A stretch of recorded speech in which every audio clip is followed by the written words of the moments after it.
ముందుగా అందరికీ నమస్కారం. కార్తీక పురాణంలో భాగంగా ఈరోజు కార్తీక మాసపు 5వ రోజు కార్తీక పురాణ పఠన మహత్యంను తెలుసుకుందాం. ముందుగా అందరికీ నమస్కారం. ఈ ఛానల్ ఎవరైనా కొత్తగా చూస్తున్నట్లయితే ప్లీజ్ నా ఛానల్ సబ్స్క్రైబ్ చేసుకోండి. ఈ వీడియో నచ్చితే లైక్ చేయండి. మీ ఫ్యామిలీ ఫ్రెండ్స్ ఎవరైనా ఉంటే ఈ వీడియోని షేర్ చేయండి. ఈ మాసాలలో కల్లా కార్తీక మాసం విశేషమైనది కాబట్టి నెల మొత్తము మనము పూజ చేయలేకపోయినా కొన్ని పర్వదినాలలో ఏమేమి చేయాలో ఈ వీడియో ఒకసారి చూద్దాం ఫ్రెండ్స్.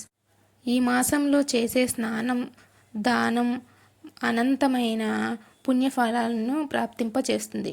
అయితే అలా రోజు చేయలేని వారు కనీసం ఏకాదశి, ద్వాదశి, పౌర్ణమి, సోమవారం లేదా ఒక్క పౌర్ణమి లేదా ఒక్క సోమవారం నాడైనా కనీసం నిష్టగా ఉపవాసం ఉండి గుడికి వెళ్ళి దీపం వెలిగించి లభించే పుణ్యఫలాన్ని వర్ణించడం ఎవరి వల్ల కాదని బ్రహ్మ చెప్పాడు. కార్తీక పౌర్ణమి నాడు పగలంతా ఉపవాసం ఉండి రుద్రాభిషేకం చేయించి శివాలయంలో మట్టి ప్రమిదలో 365 లేదా 66 ఒత్తులను ఆవునీతితో వెలిగిస్తే సమస్త పాపాలు భస్మం అయిపోతాయని పూర్వం బ్రహ్మ చెప్పారు. ఈ విధంగా ఆచరించడం వల్ల సర్వ సౌఖ్యాలు అనుభవించి అంత్యంలో పుణ్యలోకాలు పొందుతారని కార్తీక పురాణంలోని అనేక గ్రంథాలు చెప్పాయి. క్షీరాబ్ది ద్వాదశ వ్రతం, సత్యనారాయణ స్వామి వ్రతం, కేదారేశ్వర వ్రతం కార్తీక మాసంలో చేసుకునే వ్రతాలు. ఇప్పుడు కార్తీక పురాణంలోకి వెళ్దాం ఫ్రెండ్స్. ఈరోజు 5వ అధ్యాయము పురాణ పఠన మహత్యము. వశిష్ఠుడు తిరిగి ఇట్లు చెప్పెను. ఓ జనక మహారాజా వినుము. కార్తీక మాసమందు పాపక్షేము కొరకు పుణ్యమును చేయును. పుణ్యము చేత పాపము నశించుటయే గాక పుణ్యము అధికమగును. కార్తీక మాసమందు హరి సన్నిధిలో భగవద్గీత పారాయణ చేయువాడు పాము కుబుసము వలె వీడును. కార్తీక మాసమందు తులసి దళములతోనూ తెల్లని నల్లనివి అయిన అవిసె పూలతోనూ గన్నేరు పూలతోనూ హరిని పూజించిన ఎడల వైకుంఠమునకు పోయి హరితో కూడి సుఖించును. కార్తీక మాసమున భగవద్గీతను పారాయణ హరి సన్నిధిలో చేయువాడు వైకుంఠ లోకమునకు పోవును. ఈ కార్తీక మాసమందు హరి సన్నిధిలో శ్లోకము గాని శ్లోక పాదము గాని పురాణము చెప్పిన వారు విన్నవారు కర్మబంధములను నుండి విముక్తి కలుగును. కార్తీక మాసమందు శుక్లపక్షమందు వనభోజనము చేయు వారికి సమస్త పాపములు నశించును.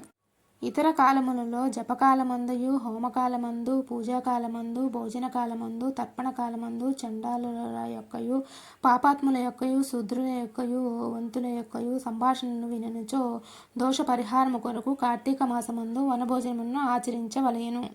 అనేక జాతి వృక్షములతో కూడిన వనమందు ముఖ్యముగా ఉసిరి వృక్షము వద్ద సాలగ్రామము నుంచి గంధము పుష్పాలతో పూజించి శక్తి కొలది బ్రాహ్మణులను పూజించి భోజనము చేయవలెను.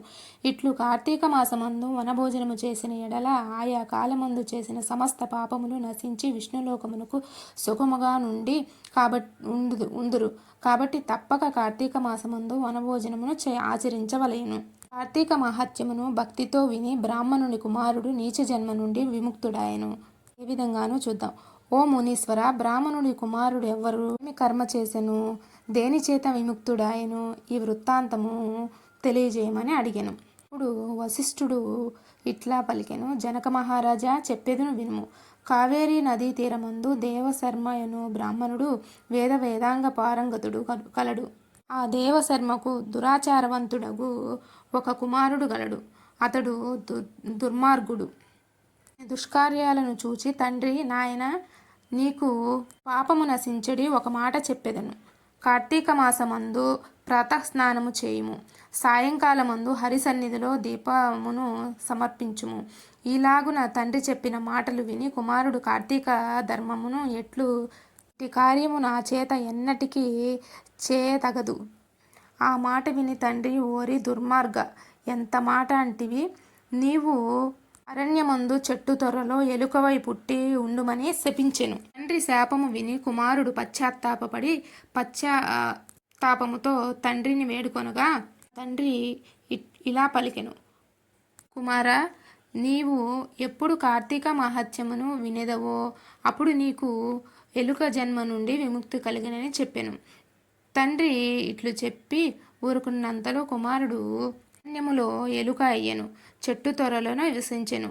అది అనేక జంతువులకు ఆధారమై ఉన్నటువంటి అడవి.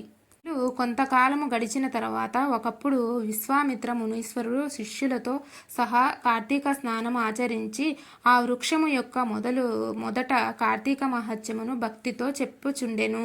అంతలో దురాచారుడును హింసకుడును అగు ఒక కిరాతకుడు వేట నిమిత్తము అచ్చటికి వచ్చి బ్రాహ్మణులను చూచి పాపాత్ముడగుట చేత దయాశూన్యుడై వారిని చంప చూచెను. అంతలో విశ్వామిత్రాది ముని సందర్శనము వలన వారికి జ్ఞానము కలిగి సంతోషించి, అయ్యా, ఏమిటి ఈ పని వల్ల ఏమి ఫలము అని అడిగాను. ఇప్పుడు విశ్వామిత్రుడు ఇలా చెప్పెను, కిరాతక, వినుము చెప్పెదను. నీ బుద్ధి మంచిదైనది. ఇది కార్తీక ధర్మము. ఈ ధర్మము మనుష్యులకు కీర్తి పెంపొందించును.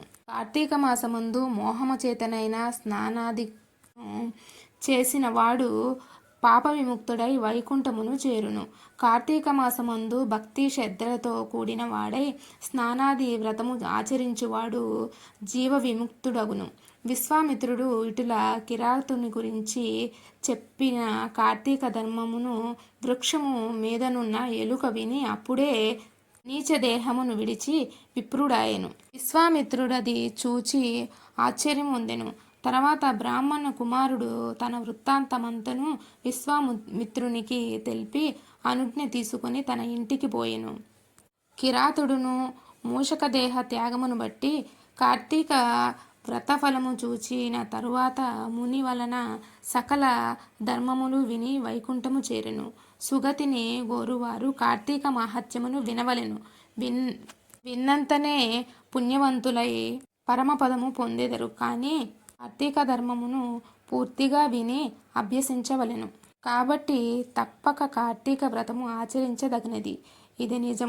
ఇది నిజము నాకు బ్రహ్మ చెప్పెనని రాజు వివరించెను. ఇంతటితో 5వ రోజు కార్తీక పురాణం సమాప్తమైనది. ఈ వీడియో నచ్చితే ప్లీజ్ ఛానల్ సబ్స్క్రైబ్ చేసుకోండి, లైక్ చేయండి, వీడియోస్ షేర్ చేయండి.